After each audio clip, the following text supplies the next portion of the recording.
the Baen Free Radio Hour.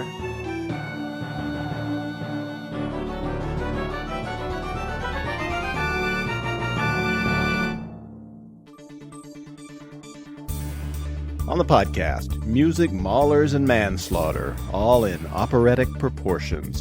Does the fat lady sing for thee? Plus Templars with machine guns and angry Avengers with shiny, shiny swords on a mass-market rampage. And part 29 of the complete audiobook serialization of David Weber's Shadow of Freedom. All right now.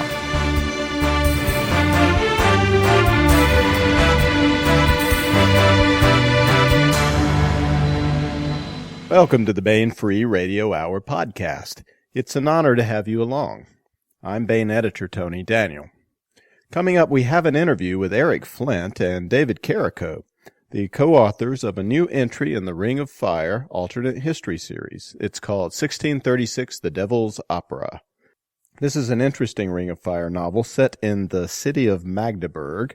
It's a murder mystery and has a really cool team of detectives. One is an uptimer from our time period, or around our time period, and one is a downtimer from 1636 in Europe.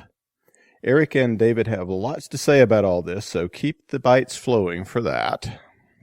And of course, we continue with the complete audiobook serialization of David Weber's Shadow of Freedom. But first, join me for the news. October is chock full of new Baen releases, and we'll be talking about all of those this month, but we wanted to mention the new Mass-Market Paperbacks out this month and at booksellers everywhere. Now, mass markets are those regular-sized paperbacks, not the trade paperbacks, which are the ones that are the same size as hardcovers. Anyway, there are two new mass-market paperbacks in October. The first of these is Phoenix Rising by Reich E. Spoor. This is the first book in an epic fantasy series, which I think we're going to call the Balanced Sword Saga. I think that's what Reich's calling it. Reich is busy writing books 2 and 3 even as we speak. Phoenix Rising has some great characters in it, one of which is not like any you may have seen before in a fantasy series. I don't want to give you a spoiler, but his name is Poplock, and you'll just have to read the book to find out what he is. The main character is Kiri, who is a young woman forced into a warrior's role after nefarious forces destroy her family. She's a very winning heroine, and the book is excellent epic fantasy. Also in October is a brand new, never-before-published novel that we're putting out in mass-market paperback form.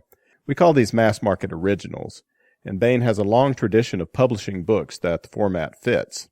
This is one of those. It's called Swords of Exodus, and it is by Larry Correia and Mike Kapari. Larry is, of course, the creator of the Monsterverse series, which also started out as a Baen mass-market original, by the way. And Mike is active-duty military who has only recently returned from serving in Afghanistan. With these guys at the helm, you can be pretty sure that this military adventure novel is going to be great, and it is. I've read it, of course. It's also lots of fun if you like blood-soaked journeys through a bunch of cool secret history, like a reimagined modern-day Templars organization, for example. I really recommend this one if you happen to enjoy pulse-pounding, hard-driving action novels. And I'll bet you do. So, Swords of Exodus and Phoenix Rising are out as mass-market paperbacks and available now at booksellers everywhere. I'm joined by Editor Emeritus Hank Davis, and we're pleased to welcome Eric Flint and David Carrico to the podcast. Hi, guys. Hi. Hey there. Eric Flint is no stranger to the podcast. He is a multiple New York Times bestseller and is unarguably, I think at this point, the best-selling alternate history writer around these days, or any other days maybe. Eric is best known for his Ring of Fire series, beginning with 1632. In the actual year 2000 is when it came out. I think that's right. The stories revolve around a West Virginia mining town, Grantville, that is thrown back in time and into the midst of Europe in the year 1632. Eric is also known for his Belisarius series and many others, including many science fiction novels. Before he became a full-time writer, Eric was a longtime labor union activist and has a master's degree in history. We have what I think is a dandy interview with Eric about his background and his writing in our very first Baen Free Radio Hour podcast. And I'd really encourage you to check that out, listeners. And David Carrico once threw a book of fiction across the room and declared, "I can do better than that." And after working a bit at the craft, he began to publish on a regular basis, thus affirming his own premise. Many of his first publications were through his involvement with the 1632.org site with its Grantville Gazette, which is an ongoing anthology of stories set in Eric Flint's Ring of Fire alternate history setting. David has a degree in music theory and composition, and music often plays a role in his stories, including the new novel that we're here to talk about, 1636, The Devil's Opera. 1636, The Devil's Opera is just out from Baen now in October. It's a hardcover at booksellers everywhere, and I think it's the 14th full novel in the Ring of Fire series. Is it 14? Do we know? It's not quite the whole one. It's 12 or 13. People often think Ram Rebellion's a novel. It's not technically, but I actually can tell you in a minute. But anyway, keep going. Let's see, wait a minute. 1, 2, 3, 4, 5, 6, 7, 8, 9, 10, 11, 12. Actually, it is the 13th, yeah.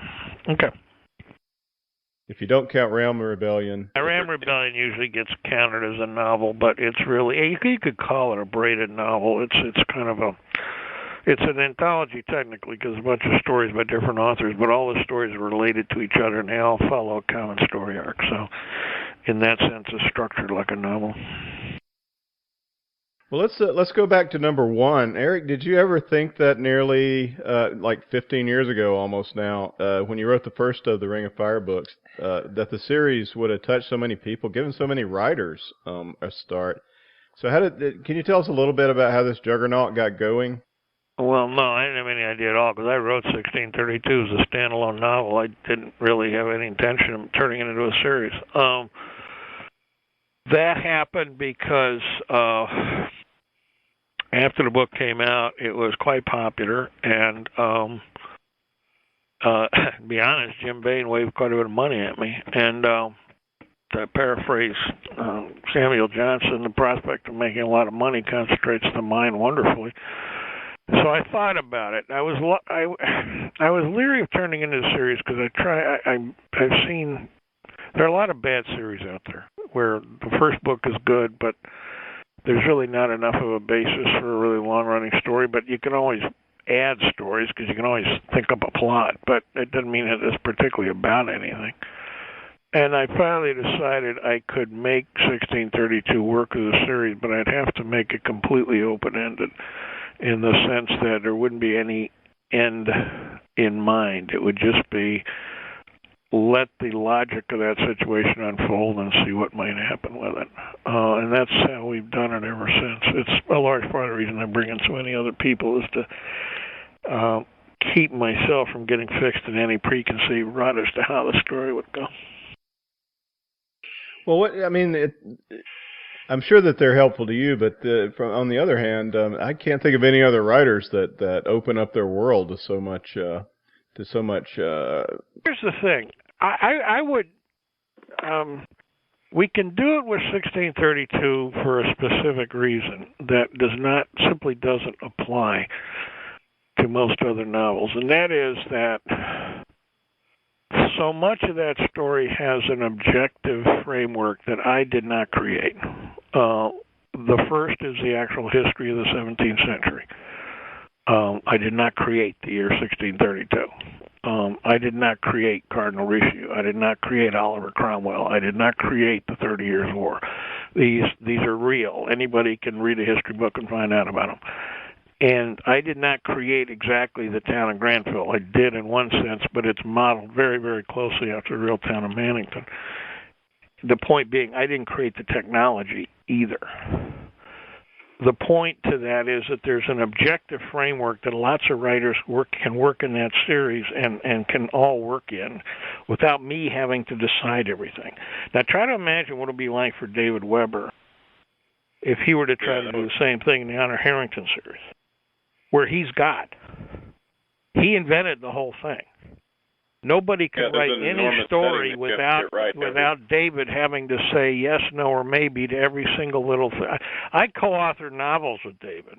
I'm the only one actually in the Modern Harrington series who writes novels other than him. And I can tell you, even somebody like me who's worked with him closely, knows the setting very well, and I've written 40 novels of my own. It's difficult working in someone else's universe. Well, they've created the whole thing.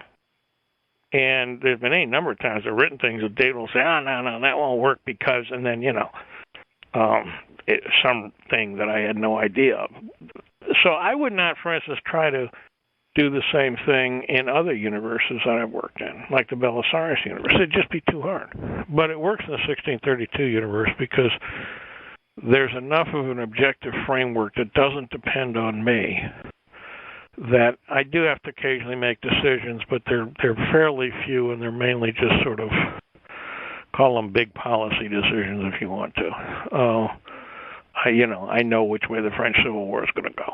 So if somebody wants to write a story that goes counter to that, I can say, no, you can't. But I don't have to tell them, who the King of France is, because that's established in history books. Yeah. Well, David, can you tell us a little bit about what it's like to work with Eric and your own development as a writer? How did you first get started, and how did you begin writing stories for the Ring of Fire set in that setting? Well, the cliche really did happen. I did throw a book across the room and say I can write better than that.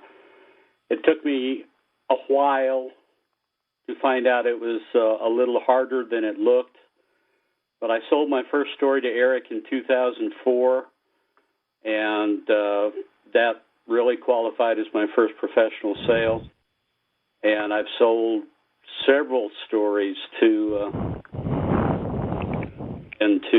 Eric in the Ring of Fire series. I began writing stories in the Ring of Fire series because I'm an alternate history junkie.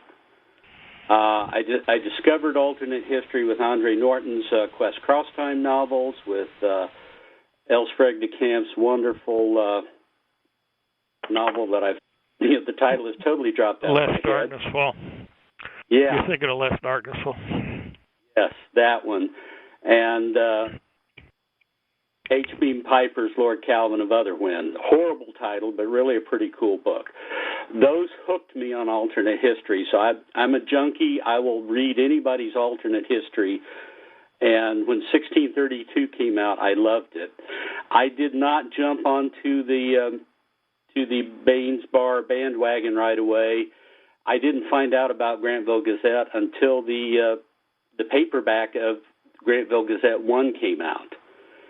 And that's when I found out about it, and I finished reading that, and the thought crossed my mind, these guys have had almost 400 years of musical development dropped in their lap. What are they going to react to? I mean, how are they going to deal with this? And that opened the floodgates, and I started conceptualizing music characters and writing stories about them, and the rest is history, so to speak.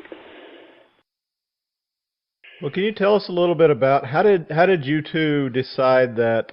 How did the book itself, the novel 1636, The Devil's Opera, come about? How did you two decide that the possibility of a collaboration on a complete novel existed for this?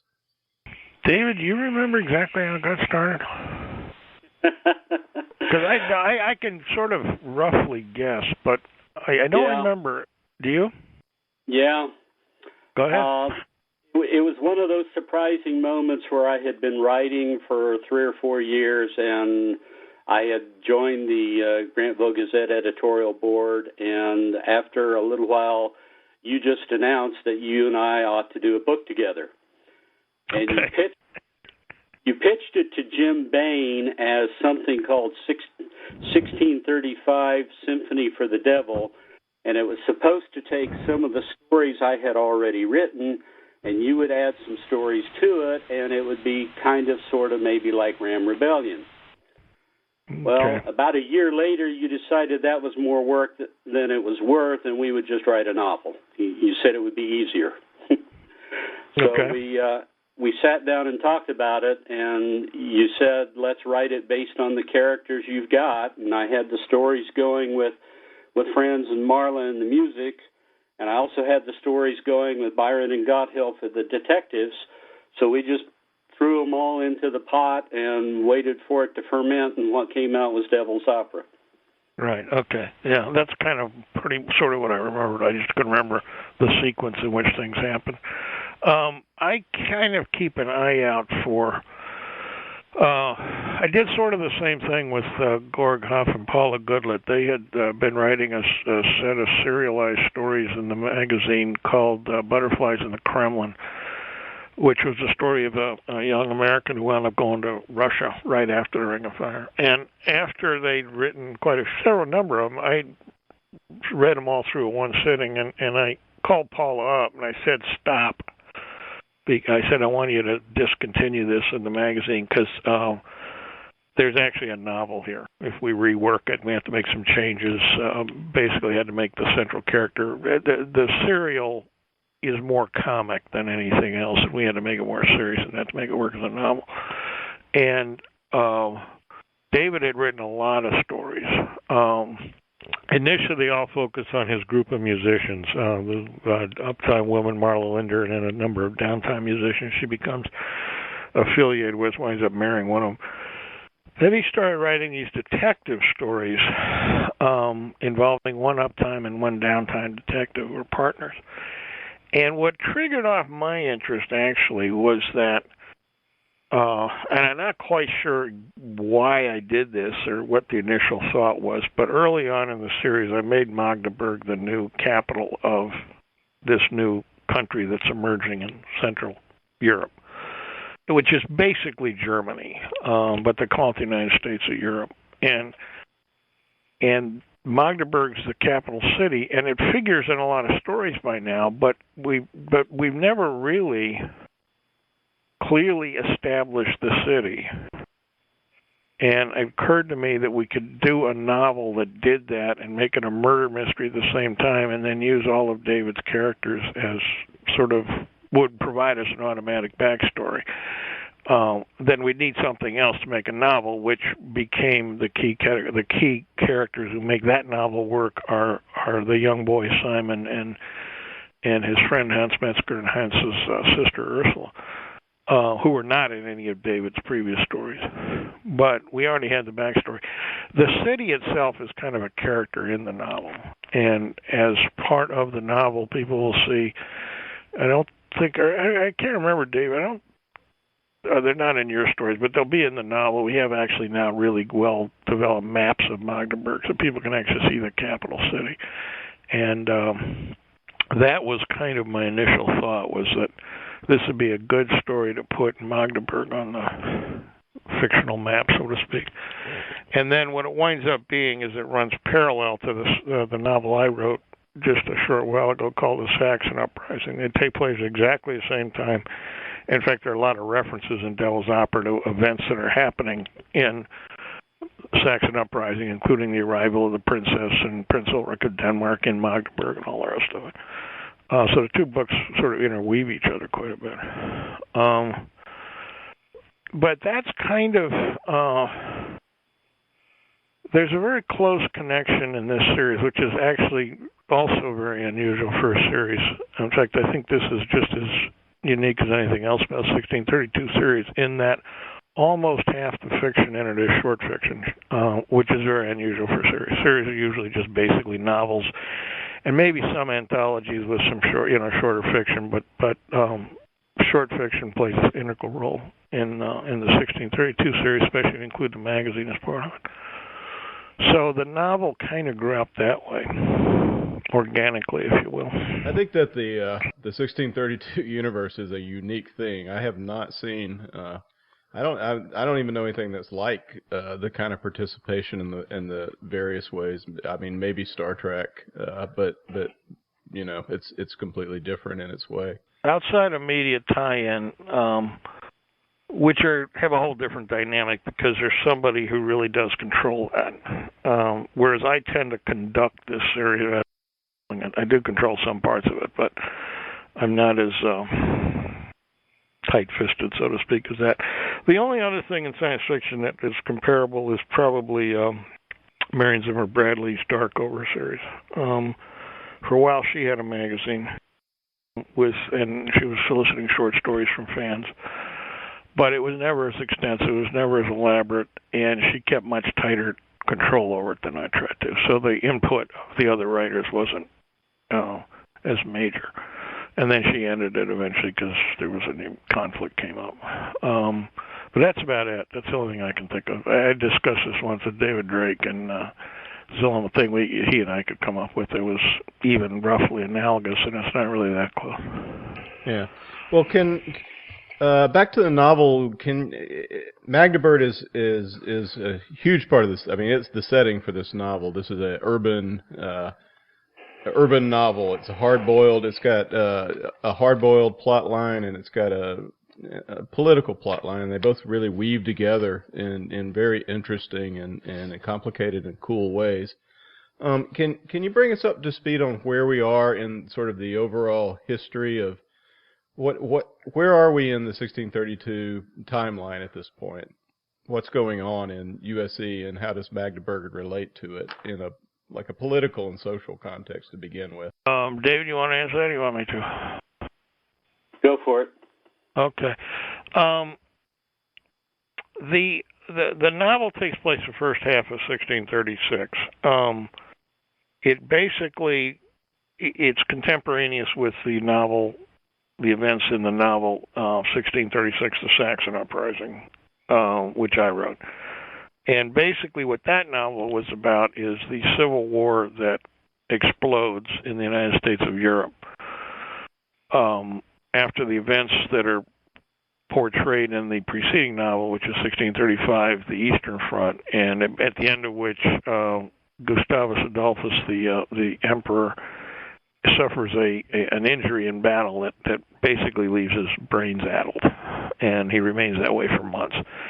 And his the Chancellor of Sweden, who was in real history his right-hand man, Axel Oxenstierna, basically stages a coup d'etat. And Oxenstierna was very devoted to aristocratic principles of rule, and he was not at all happy with the changes that were happening in the Germanies as a result of the alliance between Gustavus Adolphus and the Americans who came through the Ring of Fire.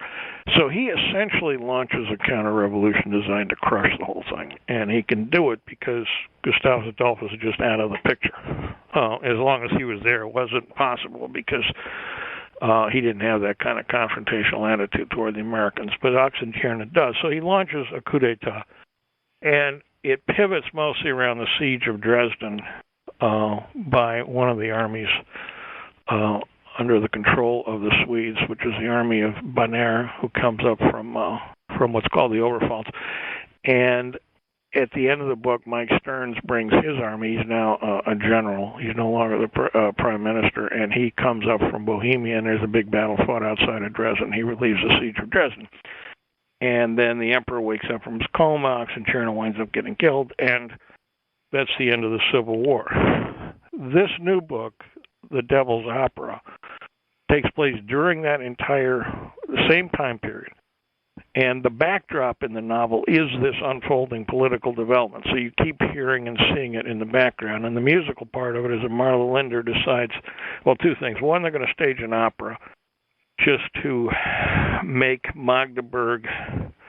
It's important to keep the capital city. One of the things Oxenstierna is trying to do is move the capital to Berlin, which in those days was a little dinky provincial capital. It wasn't the city it is today. And so part of keeping Magdeburg as the real capital of the United States of Europe is, among other things, they decided they're going to do this big opera just to show the city's still alive and vibrant and so forth. And Marla makes a decision to do a recording herself of the song Let the People Sing, which becomes a kind of important political statement. And in that situation, you have the arrival, which is depicted in the other novel, Saxon Uprising, but now you're seeing it from a different viewpoint. The arrival in the city of Gustavus Adolphus' daughter, Christina, who's the future empress of the United States of Europe and her consort, Prince Ulrich of Denmark. And they arrive in the city, and that's sort of the backdrop, the political backdrop to what happens. Now, the center of the actual story is a murder mystery. So it's a murder mystery rolled within a civil war that you're seeing a bit at a distance, because the Civil War never actually comes into Magdeburg. It never gets that far, but it's always there in the background. So it's kind of a complicated story that way. And the trick for us to pull it off was to make the murder mystery work. And this is the first time I've ever written a murder mystery. First time David ever had. So that was the trick, I think for me at least, that was the trickiest part of the book, was getting that to work right, which took some doing and some rethinking and some rewriting along the way. But we were satisfied, we were pleased with the end result. But so there is a real murder mystery inside this whole other thing. But there's at least 2 or 3 layers in which the novels take place. But it's contemporaneous with, you could think of it as a parallel novel to Saxon Uprising. Yeah. Well, the murder mystery is gives you a wonderful chance to introduce these. I think the heart of the book is the 2 characters, Hans and Simon, Simon Baer and Baen and Hans Metzger, who are just wonderful. It's a wonderful storyline. Can we let's talk about the music a little bit more before we get into them, because I'd like to really talk about those guys. So opera was not invented in 1636, was it, David? Why would Martha Linder and the others want to introduce it to this particular form? Why not, grunge or hip hop or? It's not quite right that opera was invented, but it had been. The earliest things that musicologists call opera happened in the late 1620s. Monteverdi in Italy had written one, and Heinrich Schütz in Germany had written one.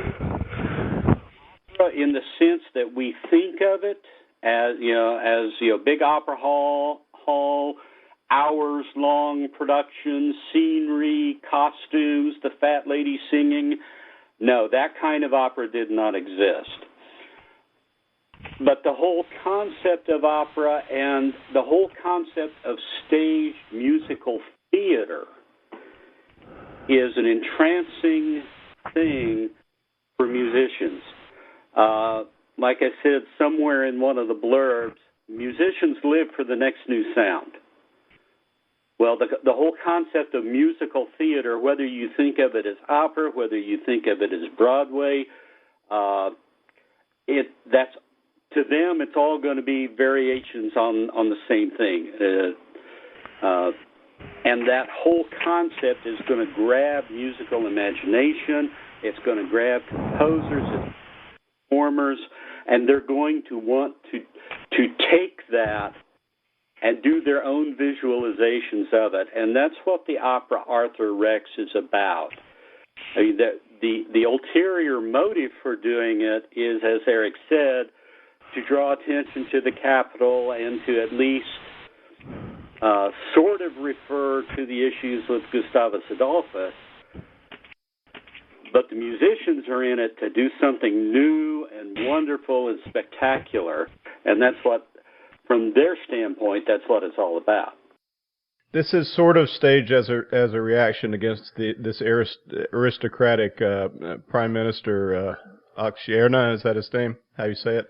Oxenstierna, as far as I know, yeah. Yeah. So it has that context.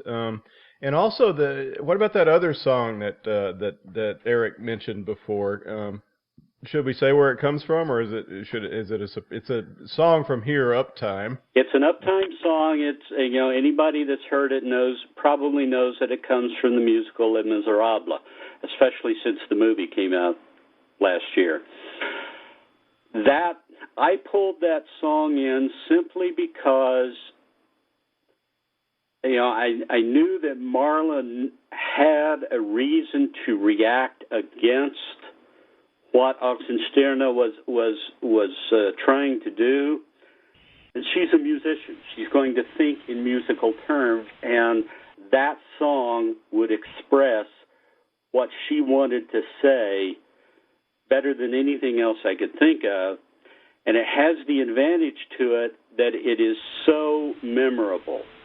You hear that song one time, you know it. You walk away humming it. It sticks in your ear. And that turned into a plot device. Mm-hmm. That's the To the Barricades song, right, from Les Miserables, when they're about to confront the government. Yeah. I can see a parade of committees of correspondence men. I could see 150 correspondence men marching down the street in procession, singing that song, and it would be incredibly impactful. But that it would come about because she sang it first. Well, and Marta Linder is our main musical protagonist in the novel. She's quite a firebrand. Now, she's an uptimer, correct? Right. Yeah, and yet she's involved herself in the heart of the politics and the art of this new world that she's fallen into. Where have we seen her before in the series? She was one of the two characters that were the core of my very first story. And I've written a bunch of stories about Marla and the guy she eventually married, Franz Sylvester. Most of those stories are in the new ebook, 1635 Music and Murder. So their whole backstory is in that book. She is an incredibly talented woman and was on the verge of graduating from high school and going to a conservatory-grade musical school when the Ring of Fire happened, and that future got cut out from under her. And this is how she's adapting. She has, Mary Simpson has kind of taken her on as a protege and has brought her to Magdeburg, and Marla is doing everything she can to make music develop into something she can be a star in.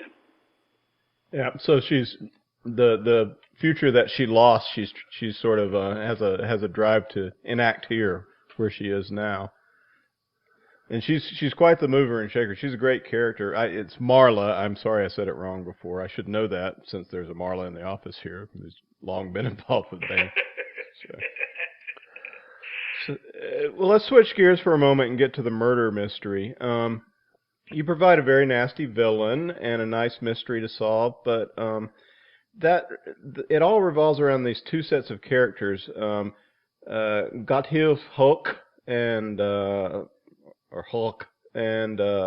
Brian Chesky, I guess we'd say it, and Byron. Byron. Yeah. Oh, it's Byron Chesky. Not Brian. Marla, Brian, Byron. Okay, sure. Be Tarzan, Eugene. Yeah. All right, and those magnificent two characters. I really like this thread in the story. Simon Baen and Hans Metze. Also, my son is named Hans, so I'm not going to get that one wrong. Let's talk about Gotthilf and Chesky. This is Hawk and Chesky. This is a wonderful partnership, and I surely you've written more stories about them. Are they in the ebook that we're also offering, David? Yeah, there's 3 stories that were published in the Grantville Gazette that were also pulled into 1635 Music and Murder. So all of the backstory of both the music characters and the detectives is in this ebook. So it's all there. So the ebook basically is a prequel to the novel. And what's the title of it again? 1635 Music and Murder. Okay, so we could if you like these guys, you can go back and check them out, their origins, or you can read their origins and then read the Devil's Opera. Well, tell us a little. This is a great idea, combining an uptime and a downtime cop as a team, and it seems like a sort of unique to the Ring of Fire universe kind of thing. Who are these guys, and why do they want to be cops? What is Byron like and Gotthilf Hulk? Byron is. He has a little bit of police background from the uptime. He had been a patrolman for one of the cities and was actually trying to get on with the West Virginia State Police when the Ring of Fire happened. So he has a little background with it. Within the story universe, he was actually part of a Grantville Army detachment that was at Magdeburg when Otto Guericke, the mayor of Magdeburg, decided he needed the city watch to become more of a real police department. So he asked for a couple of guys to help shape that, and Byron was one of the two uptimers that were pulled out of the Army detachment and seconded to the city police force to help shape them into a modern police force. Well, like anything where, you bring in somebody from outside, there's going to be resistance. So Byron asked for somebody to be named to be his partner to work with him. And Gotthilf was the youngest member of the City Watch at the time, so he got designated. And there's a certain amount of, you read the first story, there's a certain amount of resentment about that. But they get put together, and by the end of the first story, they actually develop a real partnership, and they go from there. They build on that initial relationship, and by the time of the novel, they're actually working together pretty well. Yeah, they were great sort of chemistry, and Byron he's sort of blue collar, and Hulk is he aristocrat or just really rich? Comes from a rich family. His father was not an aristocrat or an adel or a hochadel. His father would have been called a member of the patrician class. So think of him as pretty wealthy by our standards, but not a member of the nobility. Yeah. Well, let's talk about Simon and Hans.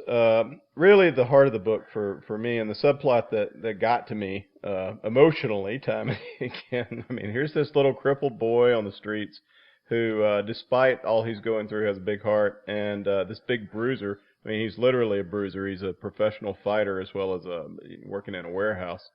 Who befriends him. It's kind of Dickensian. Can you talk about what brought these two together and how their story plays into the murder mystery?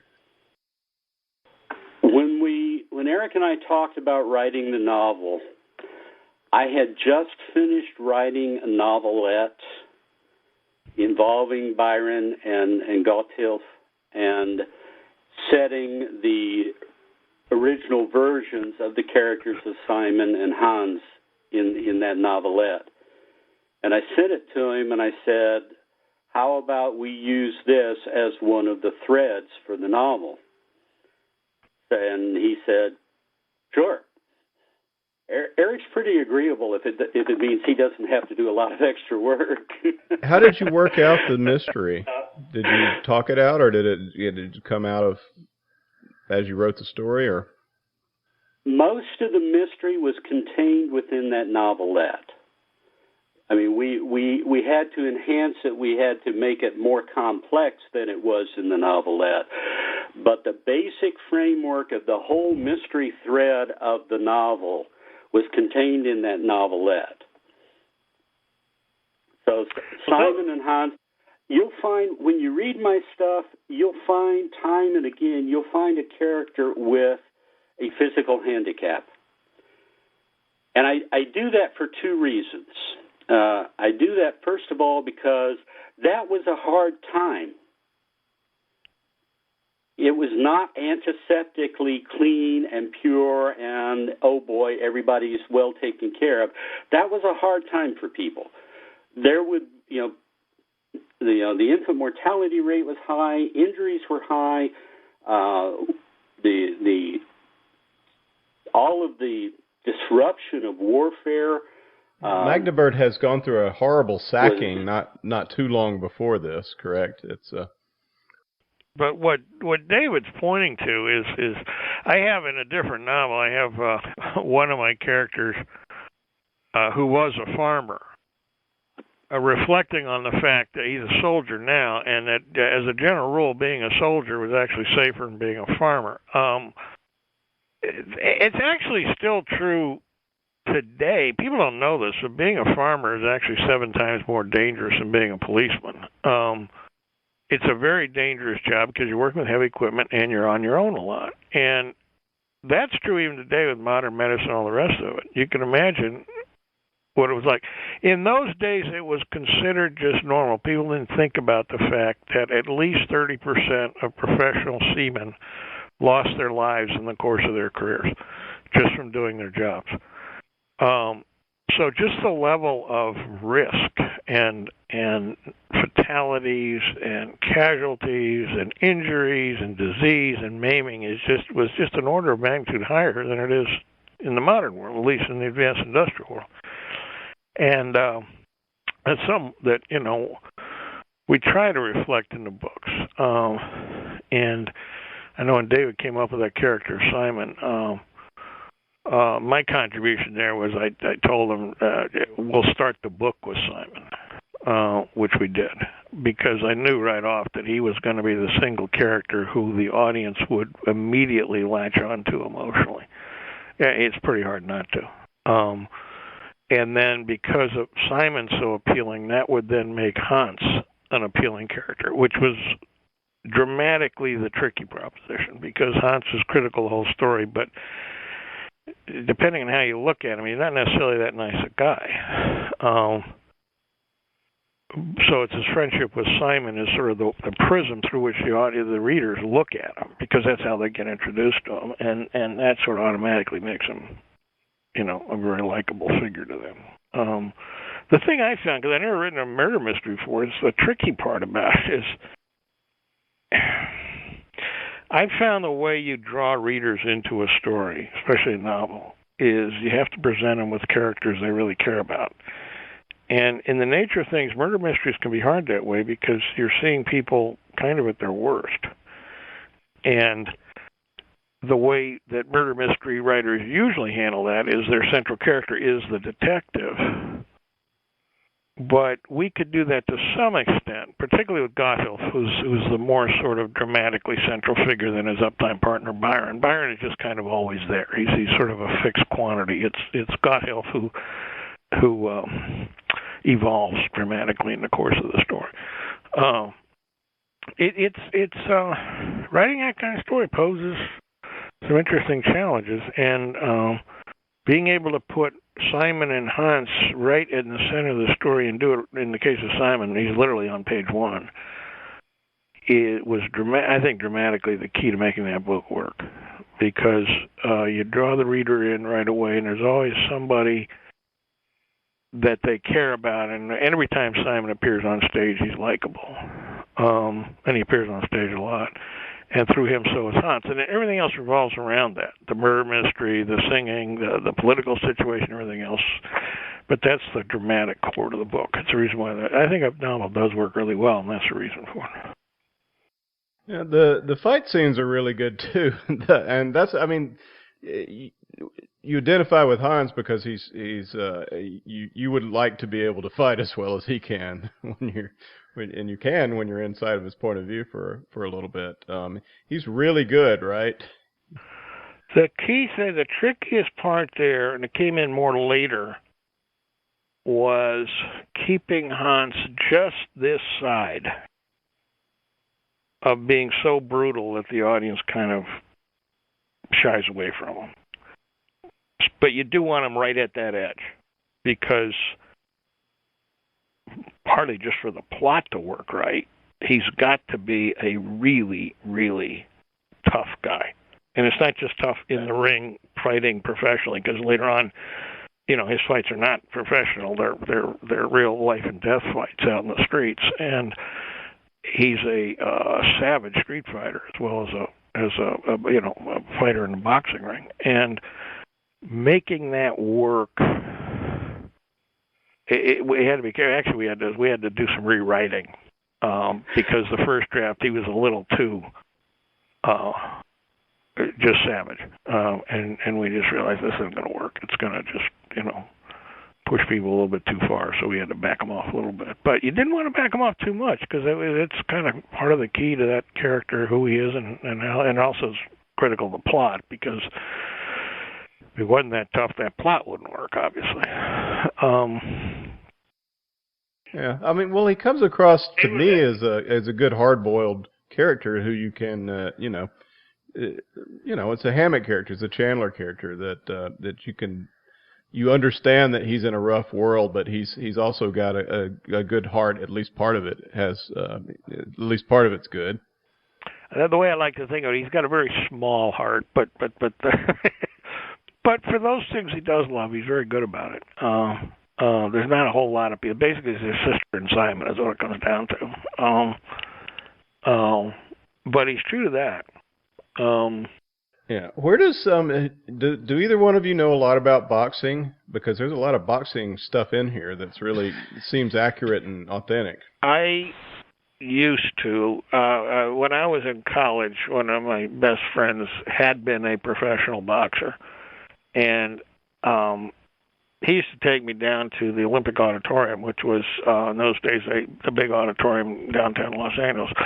That's why when I wrote 1632, I made Mike a professional boxer, and that's where he fought, was at the Olympic Auditorium, because I've actually been there. And I knew a lot about it then. I followed it closely. This was a long time ago. We're talking about 40 years ago now, or longer than that. And my friend had been a professional boxer for a while. And so I did. I think... In my case, though, and it's true with all, I have a lot of fight scenes in my novels because I write action novels, and including a lot of gunfights. Now, I've never been in a gunfight, and I've never known any gunfighters, so that's all made up. But I read a lot, and I pay attention to what I read. One of the things that I found is that people tend to have really wildly inaccurate concepts of what gunfights are really like, and part of what you have to do is really basically what happens is that fictional gunfights and fights in general, but especially gunfights, are always way cleaner and neater and more choreographed than the real things are. A real gunfight is likely to look like they had one in Chicago about a year ago where a guy robbed a bank, came out of the bank, the alarm had gone off, 3 cops knew and actually had him cornered as soon as they came out of the bank. And they had their guns drawn. And he ordered him to drop his firearm, and he didn't. And a gunfight erupted. I don't think he actually fired any shots, or he did anybody, but the policeman gunned him down, killed him. 9 bystanders were injured, wounded by gunfire, all of them by the police. All 9 were shot by the cops. That's what real gunfights look like. Adrenaline gets pumping, people miss, they fire an enormous number of rounds without even realizing quite what they're doing. If you ever read accounts of the gunfight at the OK Corral, and that was a gunfight between very experienced gunfighters, and it was the same kind of chaotic situation. Well, almost any kind of fight's like that, and part of what makes professional boxers as good as they are is simply that they are trained over and over again to be able to keep their heads in a situation where most people can't. That's really the key to it. And that's what you see in Hans, is that partly he's very strong, but it's also that he's very, in a sense, calm or cool-headed about when he's in a fight and he's watching for, he knows what he's doing, and he's doing it deliberately, which is what makes somebody a really dangerous fighter, because most people can't do it. They just can't. I mean, they're pumped full of adrenaline, and they're, basically they're just going through a fight or flight reaction without really being very conscious of much anything. And that's why Hans is so dangerous, along with his strength. I mean, he's physically a very imposing person. So I think, I don't know if I'd say it's because I have boxing expertise, but David wrote all the first drafts, and I touched them up, and the first drafts were good. So I don't know where David got it from, but Baen Basically, just from watching ESPN.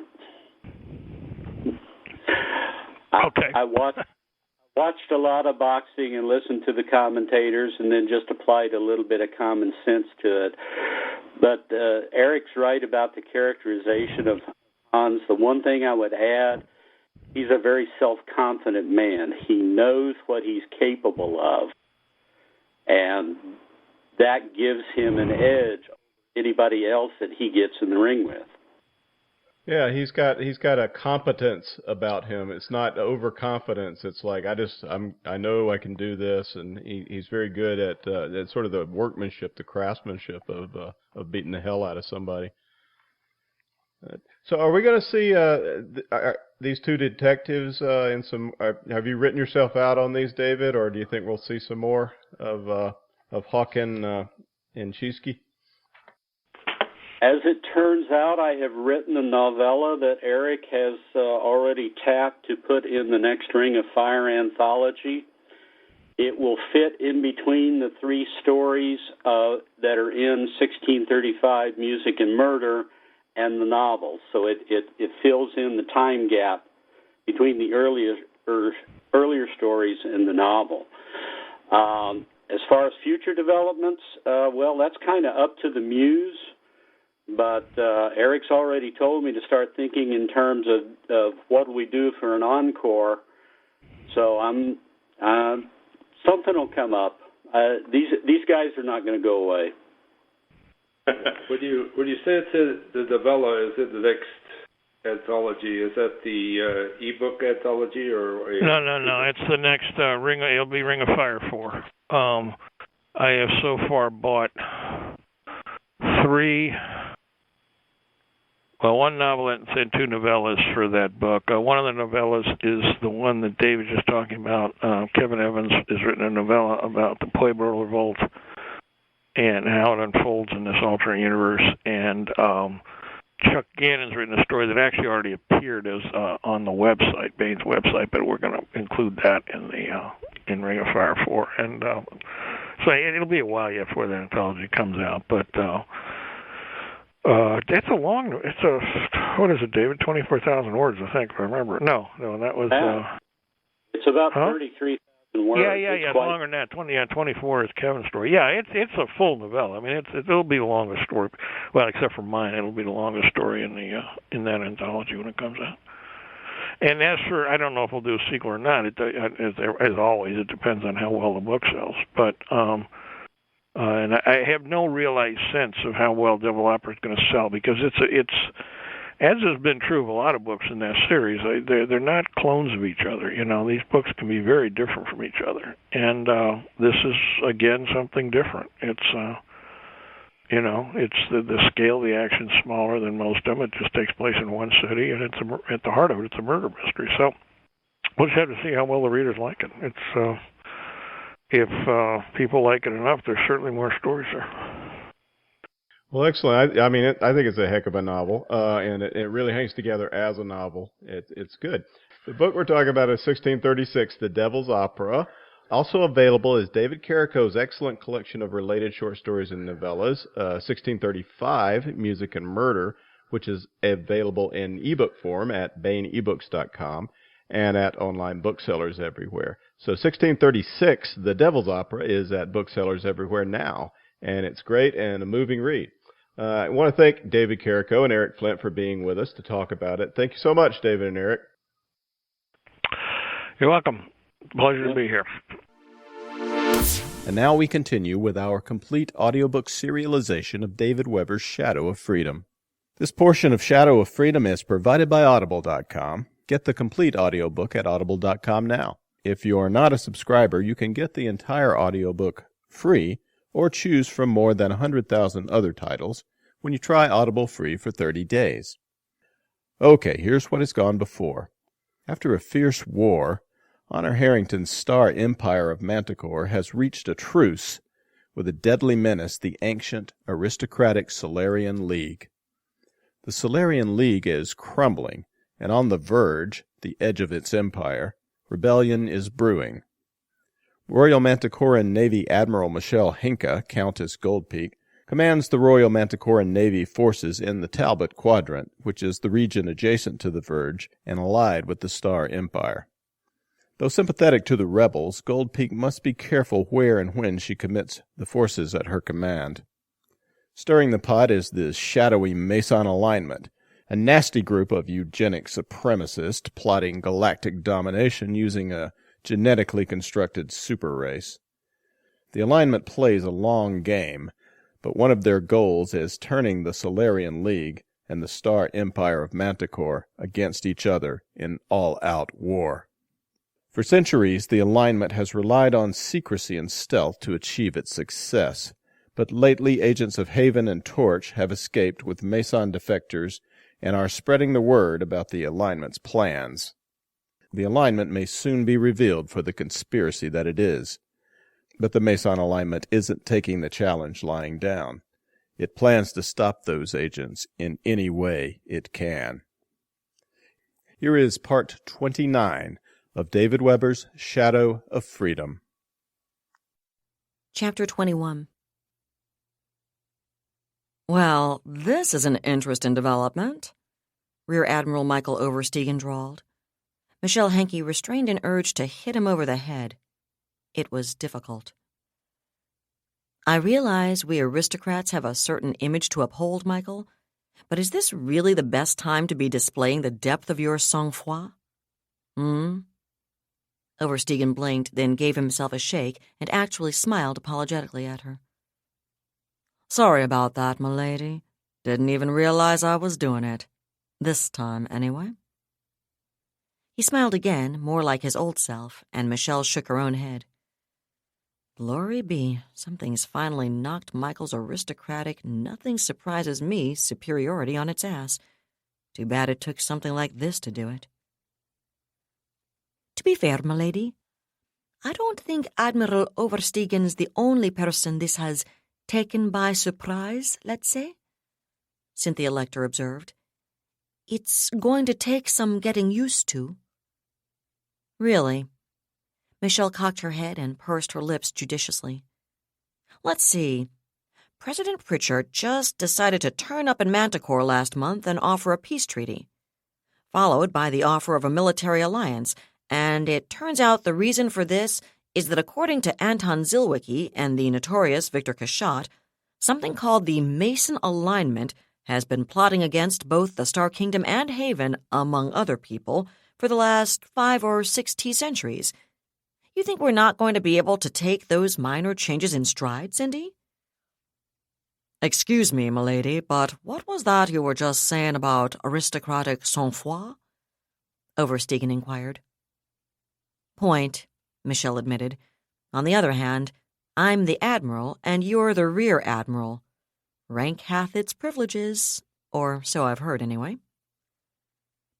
Actually, the thing I'm wondering is how accurate this intelligence really is, ma'am, Sir Ivars Terakov said. All eyes turned towards him, and he shrugged. I'm not saying I don't believe it. For one thing, it makes a whole lot of things that have been happening out here suddenly fit together a lot more neatly. My only concern is that it may make them fit together too neatly. Well, that and the fact that we don't really know anything at all. As usual, Michelle reflected, Terakov had a damned good point. She tipped back in her own chair, contemplating the deckhead. The fact that 10th Fleet was only now learning about what was almost certainly the most momentous political development in the entire history of the Star Empire, or Star Kingdom of Manticore, was a stark comment on the information lags built into interstellar distances, and that was with the Lynx terminus factored into the equation. The dispatch from Baroness Medusa and Admiral Kumalo had arrived here in the Montana system less than 6 hours ago. The duplicate dispatch to Vice Admiral Theodore Bennington, commanding the other half of 10th Fleet's heavy units at Tillerman, wouldn't reach its destination for another 10 days or so. It was obvious Medusa and Kumalo had wanted to get the initial flash message to her and Bennington as quickly as possible, and she could understand that. All the same, she could also wish they'd waited long enough to get at least a few additional details before banging it off to her. I admit it would be nice to have at least some idea what kind of treaty proposals Pritchard has in mind, she said after a moment. And I suppose I really would like a little more detail than Captain Zilwicki, ballroom buddy and general all-round manpower hater extraordinaire, and his friend Victor Cachat, well-known Havenite spy, assassin, godfather to Torch, and saboteur of our alliance with Erewhon, both promise Mesa is really at the bottom of all this. But I think we have to take it as a given, for now at least, that they're basically telling the truth, Ivars. Ariel and Nimitz would know if someone was lying, and I'm going to go out on a limb here and assume the Empress wouldn't be taking a Havenite's word for anything without one hell of a lot of corroboration from someone she totally trusts. These people may be wrong, but they're not lying. I didn't mean to suggest they were, ma'am, Terikoff replied. I'm just wondering how much responding to this we want to do before we get some kind of amplification. That's a very sensible question, milady, Vice Admiral Apollonia Munming said. Like Oversteegen, the tallish, brown-haired, brown-eyed admiral was a native of the Star Empire's capital planet, but her accent was about as far removed from Oversteegen's aristocratic drawl as a Manticoran accent could be. She was not only of lower-class origin, but of immigrant lower-class origin. Her family had fled the People's Republic of Haven 82 years before, and as proud of her commoner birth as Klaus Hauptmann himself. Despite which, she and Oversteegen got along well. She was also the commander of Battle Squadron 16, the super dreadnought corps of the force Michelle had led to Montana as part of her redeployment plan. This is something we're going to have to factor into all our planning, Munming went on. But until we have more information, we're going to have to be very cautious about how we factor it in, I think. Oh, I agree entirely, Apollonia. Michelle nodded vigorously. Still, in a lot of ways, it only underscores a lot of our existing contingency thinking where Mesa was concerned. We've all been worried about them ever since their proxies ran into Ivars at Monica. The main change I think we need to make in our thinking is that if this dispatch is accurate, if the Masons put together the Yawata strike out of their own resources, they've got one hell of a lot more organic combat strength than we've thought. Frankly, most of my thinking where they're concerned has been concentrated on the possibility of their using more Sali proxies, and I think that's probably true for pretty much all of us. If they're the ones who have the invisible starship drives, and they're willing to come out into the open, they could be a lot more immediately dangerous, than we've allowed for. I'm sure there'll be a lot of other changes once we get Sir Ivar's amplification, but that's going to have to wait until additional information actually gets to us. Another question, if I may, Oversteegen said. Go, Michelle replied, and he shrugged. Another thought that's occurred to me is to wonder just how far we might want to disseminate this information at this point, ma'am. According to the header on the dispatch, sir, Lecter said before Michelle could reply, this same basic message was sent to the chief executive of every system government in the quadrant, including President Suttles.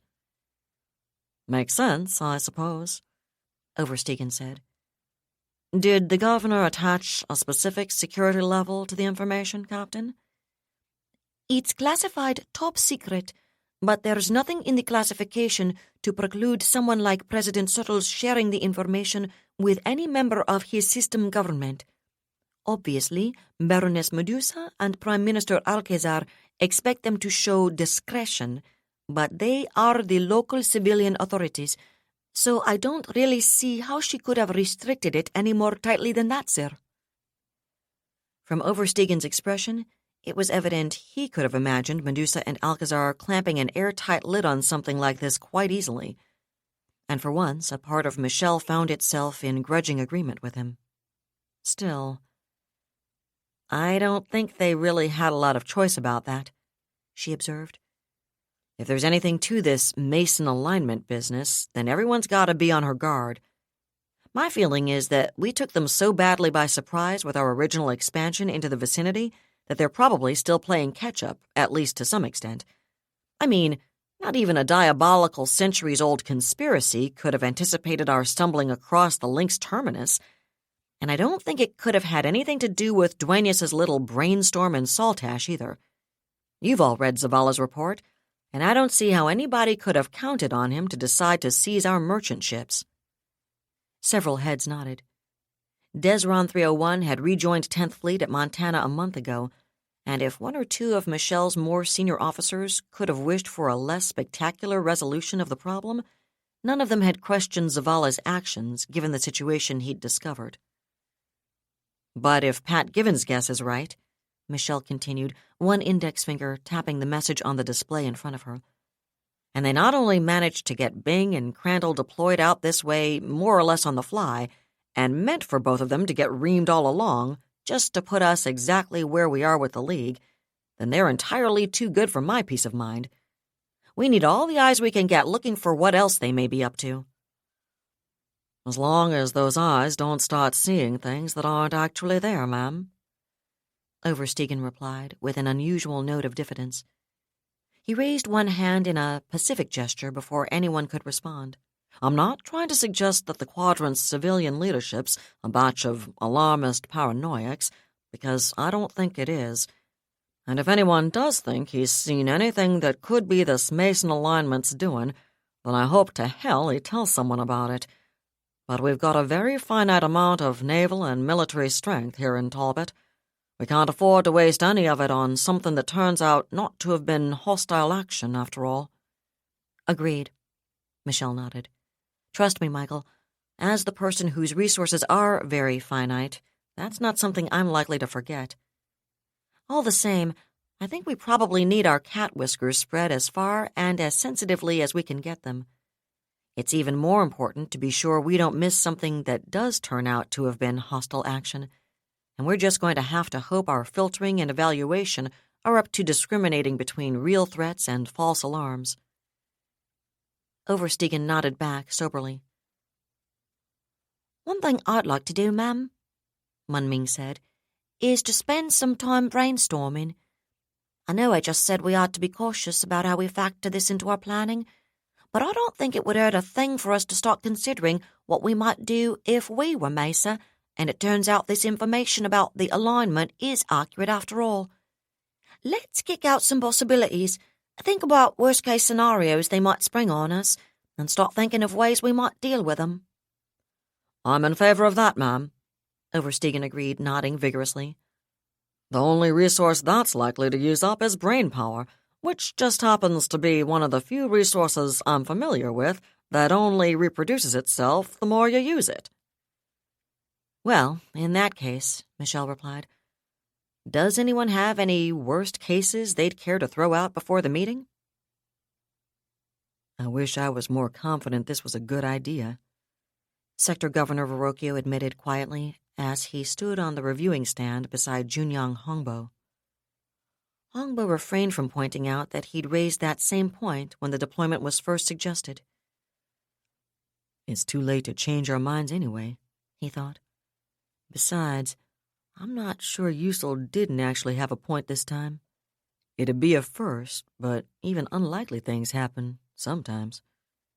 The black-uniformed gendarmerie battalions marched past the reviewing stand, body armor gleaming like polished ebony, shouldered flechette guns sloped at precisely the right angle, boot heels crashing on the ceramicrete pavement in perfect unison.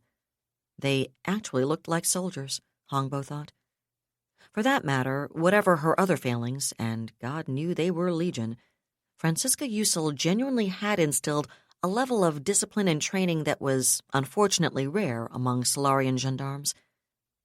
He never doubted that the megalomaniac in her loved watching them train, sort of like a little girl playing with toys she knew could kill people. That didn't mean she hadn't turned them into a far more effective unit along the way, however, and this business of passing in review before the sector governor had been her idea as well, a way to help promote and support their morale, their esprit de corps, as she put it. Esprit de corps, right. He snorted mentally. Bunch of thugs and leg breakers is what they are. This batch just happens to be even better at it than most of the others. Yet that was precisely what Frontier Security had always wanted when it came down to it. He knew that as well as Usul did, but unlike her, he wasn't convinced it was a good idea, especially in this case. Turning them loose with what amounted to a free license to break heads, or worse, especially in a theoretically independent star system, struck him as an excellent recipe for increasing unrest and hatred in the protectorates. And it's not as if we don't have enough of that to go around already. He listened to the steady beat of boot heels and cursed himself for having crawled into bed with Mesa and Manpower all those years ago. It shouldn't be this way. It was only supposed to be another of the comfortable little arrangements OFS officials formed all the time. But this arrangement was different. Unlike anyone else in the Madras Sector administration, he knew Manticore was right about the Masons' involvement in both New Tuscany and Crandall's attack on Spindle, because they'd used him to help set those events in motion, and he wondered what snake was going to crawl out from under a rock next. As he watched the pair of intervention battalions marching past the reviewing stand, a cold, hard lump in his chest suggested he might just be looking at that next serpent. Lorcan Verrocchio was unaware of what his vice commissioner was thinking, but Junyan Hongbo might have been surprised by how his nominal superior's thoughts paralleled his own. Verrocchio wished passionately that he hadn't let Usul talk him into authorizing this deployment, and he wished even more passionately that she wasn't commanding it in person. But she'd talked him into that too, and it was too late to change his mind now. "You said you wanted this whole thing settled fast," he reminded himself. "And she's got a point. No one else in the sector could settle something like this as quickly as she will. The only question is how many eggs she's ready to break for her omelet." That worried him, because he suspected the answer was a lot, and that could be disastrous with all the attention being focused on the Madras sector and the Mantis-Talbot quadrant. God only knew what some bleeding-heart inner-world newsie might do with an expose of OFS brutality out in the protectorates. In fact, the mere thought of what someone like Audrey O'Hanrahan would do with Usul's idea of the best way to deal with restive populations was enough to tie Lorcan Verrocchio's stomach in knots. But what else can I do? I need to get in and out of Mobius, and I need to do it before the situation gets any worse. So far, nobody outside the sector even seems to have noticed, probably because they're all so busy watching to see what happens between Manticore and the Navy. But if it drags on, if it gets even worse, somebody will pick up on it. After all, this is where the entire confrontation started, isn't it?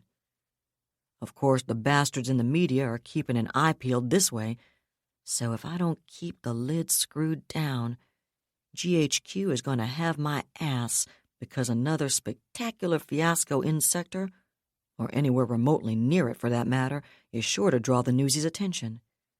That's the last thing the Home Office wants, except some equally spectacular allegation of excessive force or gendarme brutality. He kept his shoulders back, maintaining a properly attentive, nobly determined expression for the troops' benefit, but even this review could turn out as a public relations disaster. If the men and women marching past him in their black uniforms and shiny boots turned in the sort of performance intervention battalions had turned in so often before, and the newsies did get wind of it, the fact that he'd sent them off with such public fanfare and obvious approval was only going to make things even worse. It's all the damned Mantis' fault, he thought bitterly. Until they shoved their noses into Talbot, who the hell cared what happened out here in the armpit of the galaxy? Nobody, that's who. Now anything that happens has the potential to be another interstellar incident. He glanced at Hongbo, standing beside him with an equally grave expression. The vice commissioner had covered his own ass quite neatly, Verrocchio reflected resentfully. He was on record as opposing the deployment, of having come around to it only reluctantly, only because all of Verrocchio's security advisors had endorsed it. So if it all blew up in Verrocchio's face, Hongbo could always point out that he'd been opposed to it from the beginning, and if it worked, he got credit for having been open-minded and thoughtful enough to put aside his initial opposition when those security advisors' reasoned arguments convinced him they had a point. The universe, Lorcan Verrocchio concluded resentfully, wasn't exactly brimming over with fairness. That was David Weber's Shadow of Freedom, Part 29, read by Allison Johnson. Well, the fat lady has sung for this podcast. Thanks to Audible.com. Thanks to Hank Davis, Christopher Chafani, and podcast theme composer Ruth Judkowitz. And a semi-cacophonous aria of bravos, huzzas, and hell yeahs rising to operatic proportions for 1636 The Devil's Opera co-authors Eric Flint and David Carrico. Please join us next time here at the hammering heart of science fiction and fantasy. Keep reaching for the stars.